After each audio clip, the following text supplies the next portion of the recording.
मनुष्य का परम लक्ष्य है कि वह आनंद को प्राप्त हो, लेकिन उसमें बाधा है कि हम जो भी कार्य करते हैं उसमें आनंद नहीं आता है। उसमें हमें कष्ट होता है, दुख प्राप्त होता है। लेकिन गीता में तो कहा गया है कि योग कर्मसु कौशलम। गीता के एक एक सूत्र लाखों वर्षों के मंथन से प्राप्त हुए हैं, इसलिए उन पर कई व्याख्याएं की गई है और आज तक गीता की व्याख्या की जा रही है। जो उसकी सर्वमान्य व्याख्या है उसके लिए एक प्रयास है।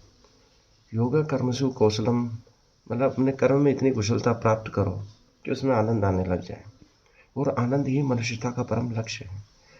हम सब बिना आनंद के कार्य किए जा रहे हैं, इसलिए हमें कोई सुख प्राप्त नहीं होता है, न कोई आनंद आता है, न जीवन का कोई सार नजर आता है।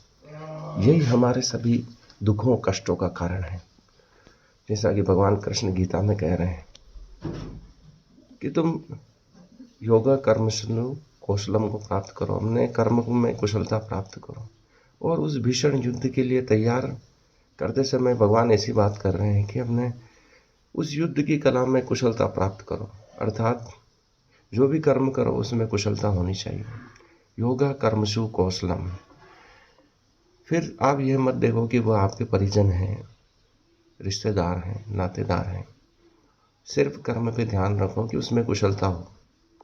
ये एक बहुत बड़ी बात है जो युद्ध के अवसर पर, जब युद्ध शुरू होने ही वाला और भगवान उनको ऐसी शिक्षाएं दे रहे हैं जो कि मनुष्य के जीवन के प्रारंभ से ही उसे प्राप्त हो जानी चाहिए, तो उसका मोक्ष वहीं प्राप्त हो जाता है, आनंद प्राप्त हो जाता है। लेकिन ऐसी कठिन घड़ी में भी जो शिक्षा दे सके वह योगेश्वर कृष्ण ही हो सकते हैं।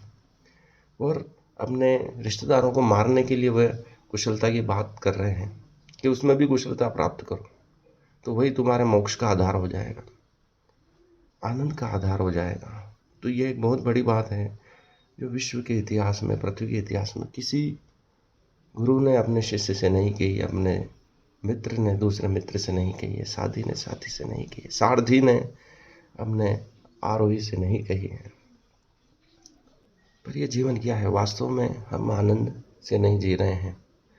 जो भी काम करते हैं, कर्म करते हैं, उससे कष्ट प्राप्त होता है। यदि हम बार बार रिपीट करके जो कर्म कर रहे हैं उससे आनंद प्राप्त करने लग जाएं, तो वही हमारे मोक्ष का आधार हो जाएगा। यही गीता का सबसे महत्वपूर्ण सार है, और इसी को प्राप्त करने के लिए मनुष्यता लगी हुई है कि कैसे कुशलता प्राप्त हो, कैसे मनुष्य सर्वाधिक आनंद में रहे। तो उसका एक ही सार है, जो भी कार्य करें उसमें कुशलता प्राप्त करें। उसमें आनंद नहीं आ रहा है तो भी आनंद प्राप्त करने की चेष्टा करें।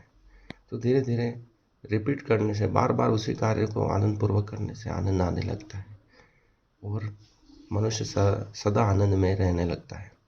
तिब्बत की जो लामाओं की साधना है वह है कि मनुष्य कठिन परिस्थितियों में कैसे आनंद में रहे, हमेशा कैसे आनंद में रहे, यही उनकी योग साधना का सार है।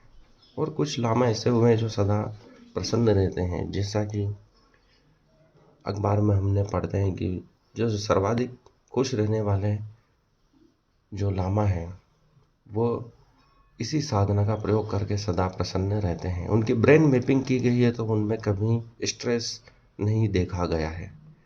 तो हम सभी प्रयास करके आनंद में रहने का प्रयोग कर सकते हैं और सदा आनंद में रह सकते हैं।